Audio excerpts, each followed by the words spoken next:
For today's vlog, ako nga ay magpapamassage dito sa Thai Face Spa. After ko nagtrabaho at nag-tripping today, napagod talaga ako. Buong weekend kasi laging busy. Kaya ito na lang yung treat ko sa self ko. Nagustuhan ko nga yung ambience nito. Ang daming koi fish, nakakatuwa sila. At ayan, nag-inquire na rin ako sa receptionist para at least masimulan na yung massage.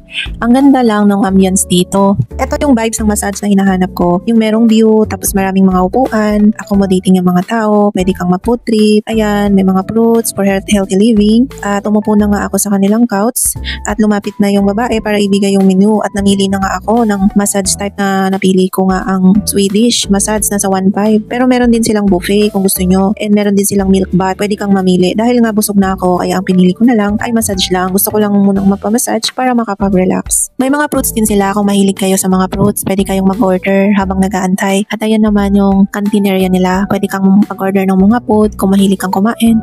At ayan nga, umupo muna ako dito sa couch nila para magantay doon sa massage therapy. Sabi ko nga dyan na gusto ko matry itong massage na to para next time pag gusto kong magpa-massage at napagod ako sa work, dito na lang ako pupunta. At ito na nga yung room nila. For 2 people ito pero mag-isa lang ako. Very comfy at saka private. Maganda, may sarili siyang CR. Hindi ko na nga kinuhanan yung massage kasi madilim. Pinatay nila yung ilaw. Pero okay naman yung experience. Mga 9 out of 10 siya. May pa-free drinks nga sila dito na tea. Ang sarap ng tea nila, nagustuhan. Kakaiba yung lasa niya. Napapahilig nga ako sa mga tea ngayon. Green tea, chamomile tea kasi pamparelax siya at pampa-detox. Hindi na nga ako masyadong nag-milk. At ayan, nagustuhan ko rin yung mga koi fish. Ang cute lang. Mahilig talaga ako sa mga isda. Ayan, pangarap ko rin magkaroon ng malaking aquarium or else parang ganitong concept na maraming fish. Kasi ang ganda nilang tignan. Hindi rin kasi ako pwede sa mga cat at saka dog dahil meron akong rhinitis and asthma. Kaya isda na lang. At saka mga plants yan, mga favorite ko. Nakakatuwa lang talagang tignan yung mga isda. Hindi sila nakakasawang tignan.